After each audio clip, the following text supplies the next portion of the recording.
서울대 10개 만들기 정리 및 리뷰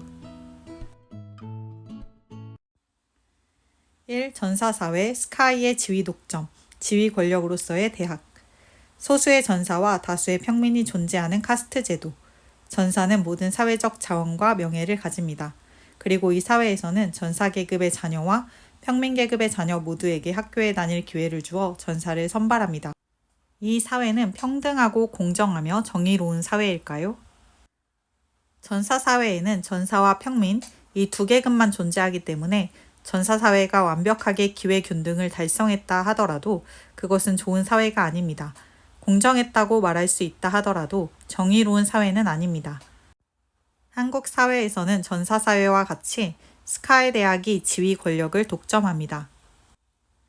저자는 한국 사회가 스카이의 독점을 유지하면서 시험에 대한 공정성만 높이고자 하는 노력을 하고 있다고 지적하며 최근 5년간의 신규 임용된 법관들의 출신 대학, 최근 10년간 임용된 검사의 출신 대학 자료를 제공합니다.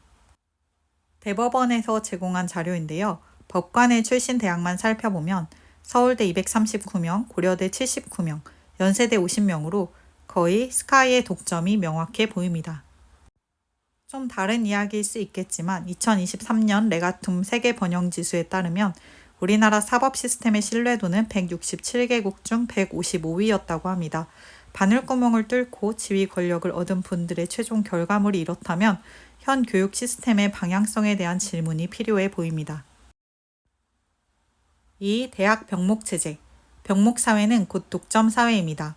한국의 엘리트 대학은 학생들에게 상대적으로 높은 사회적 지위를 부여하기 때문에 이들은 지위 권력을 독점하며 가족과 학생들은 명문대학에 진학하기 위한 지위 경쟁에 뛰어듭니다.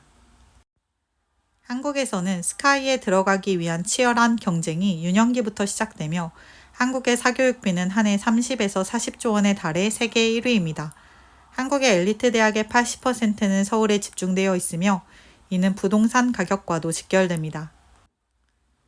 저자는 모든 학생이 하나의 거대한 운동장에서 싸우는 것은 파시스트적이고 포갑적이라고 말합니다.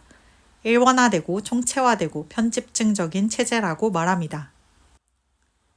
3. 연구중심 대학, 미국의 다원화 모델, 창조 권력으로서의 대학. 대학은 지위 권력이 되기보다 창조 권력으로서의 연구중심 대학이 되어야 합니다.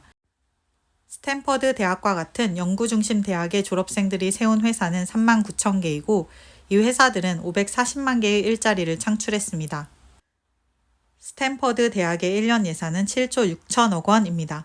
반면 서울대의 1년 예산은 1조 5천억 원, 지방 거점 국립대의 예산은 서울대 예산의 절반 이하를 맴돕니다. 미국은 한국과 같은 피라미드 구조의 대학 독점 체제가 아닙니다. 미국에는 서울대 수준 이상의 대학이 60여 개가 있으며 우수한 대학이 너무 많기 때문에 재수나 삼수가 존재하지 않습니다. 저자는 이 책의 목표가 전국에 10개의 연구중심 대학을 만드는 것이라고 소개합니다. 4. 핀란드의 대학 모델. 핀란드의 인구는 우리나라 인구의 10분의 1 수준입니다. 핀란드의 교육은 모두 무상입니다. 가장 큰 대학은 수도 헬싱키에 있는 헬싱키 대학이지만 헬싱키 대학교에 입학하기 위한 입시 경쟁은 찾아볼 수 없습니다. 헬싱키 대학의 등록 학생 수는 34,000명에서 35,000명 정도 되는데 서울대학교의 학생 수보다 6,000에서 7,000명 정도 더 많습니다. 저자는 대학 서열이 없는 핀란드 상황에 대한 인식 없이 핀란드 교육을 찬양하는 것은 어리석은 일이라고 말합니다. 5. 무능한 교육개혁. 명문대학교에 입학에 목숨을 걸어야 하는 상황이 바뀌지 않는 한 입시 제도를 아무리 바꾼다고 해도 대한민국의 교육 문제는 해결되지 않을 것입니다.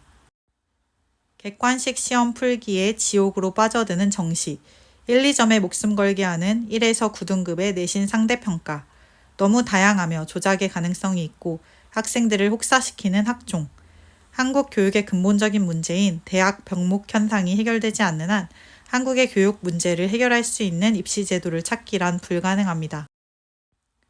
교육을 변화시키기 위해서 도입하는 고교학점제와 4차 산업혁명에 대비한 코딩 교육, 토론과 프로젝트를 하는 혁신 교육, 모두 대학개혁이라는 근본적인 문제에는 눈을 감고 있으며 우리나라를 교육 지옥에서 탈출시키지 못합니다. 6. 서울대 10개 만들기의 구체적인 내용.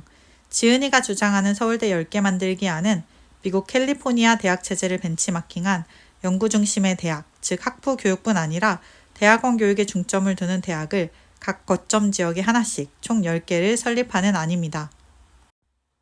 현재 우리나라의 대학들은 미국, 중국, 싱가포르의 대학들과 비교했을 때 매우 저평가를 받고 있는데 저자는 이의 원인이 한국 정부가 대학에 무관심으로 일관했고 따라서 대학의 예산이 너무 부족하기 때문이라고 말하고 있습니다.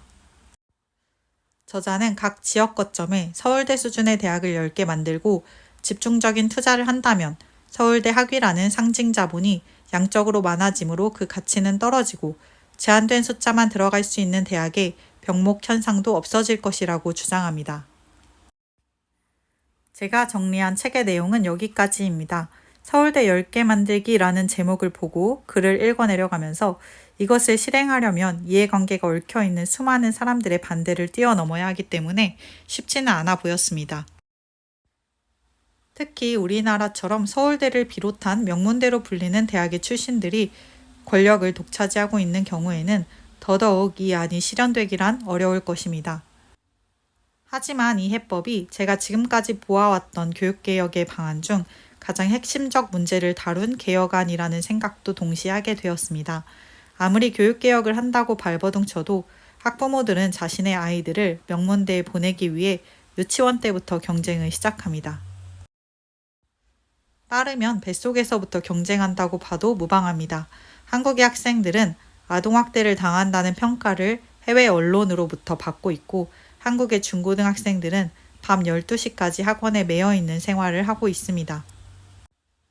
학생들에게 적절한 여가 생활과 운동을 하며 보낼 수 있는 저녁 시간, 성장에 방해가 되지 않는 충분한 잠을 잘 수 있는 시간을 확보할 수 있도록 해주는 사회를 꿈꿔봅니다. 대학으로 갈수록 더 뒷심을 내어 스스로의 필요나 동기에 의해 공부에 집중할 수 있도록 하기 위해서 지금의 비정상적인 한국의 교육, 특히 대학 병목 사회와 지위 권력으로 인한 경쟁 과열의 문제는 빨리 해결되었으면 하는 바람입니다.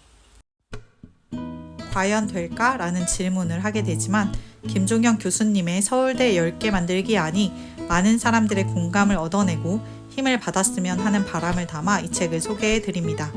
들어주셔서 감사합니다.